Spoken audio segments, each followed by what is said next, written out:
Hubungan awal kerjasama ASEAN-Cina. Hubungan awal kerjasama ASEAN-Cina menurut Inayati, sebelum tahun 1990-an, belum ada hubungan resmi antara ASEAN sebagai suatu kelompok dengan Cina sebagai sebuah negara. Meskipun hubungan bilateral beberapa negara ASEAN secara individual dengan Cina sudah ada, contohnya seperti Thailand, namun pada Juli 1991, Menlu Cina saat itu, Qian Qichen, menghadiri pembukaan ASEAN Ministerial Meeting atau AMM ke-24 di Kuala Lumpur atas undangan pemerintah Malaysia. Saat itu juga, Menlu Cina, Qian Qichen, menyampaikan keinginan pemerintah Cina untuk bekerja sama dengan ASEAN. Hal ini disambut positif dengan dilihat dari kunjungan Sekjen ASEAN, Dato' Ajit Singh ke Beijing pada September 1993 dan menyepakati pembentukan dua Joint Committee, yakni di bidang kerjasama ilmu pengetahuan dan teknologi, serta kerjasama ekonomi dan perdagangan yang diresmikan pada Juli 1994 di Bangkok oleh Sekjen ASEAN dan Departemen Luar Negeri Cina. Perdagangan bebas ASEAN dan Cina. Ide untuk membentuk ACFTA dikemukakan pertama kalinya oleh Perdana Menteri Cina Zhu Rongji dalam ASEAN Summit ketiga di Singapura pada bulan November 2001.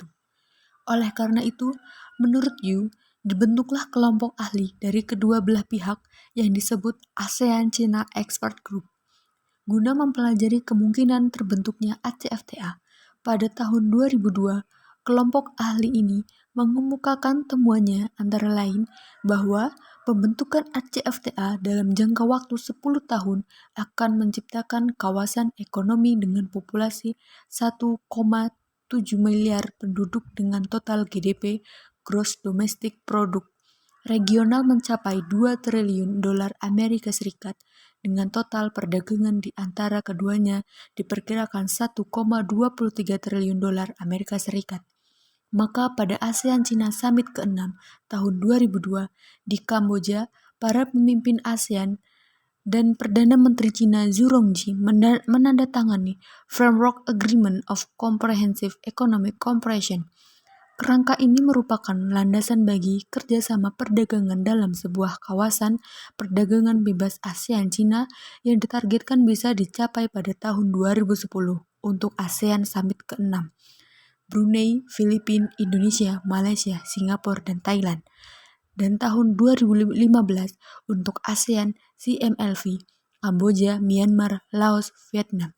Kerangka ini juga berisi kerjasama ekonomi yang mencakup 5 sektor prioritas kerjasama, yaitu pertanian, teknologi, informasi dan komunikasi, pengembangan sumber daya alam, investasi, serta pengembangan subkawasan lebah Sungai Mekong.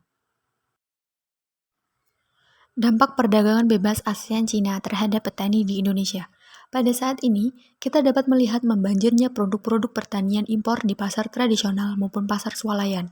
Kita dapat melihat bawang merah impor, bawang putih impor, gula impor, gandum impor dengan harga yang terkadang lebih murah daripada produk lokal.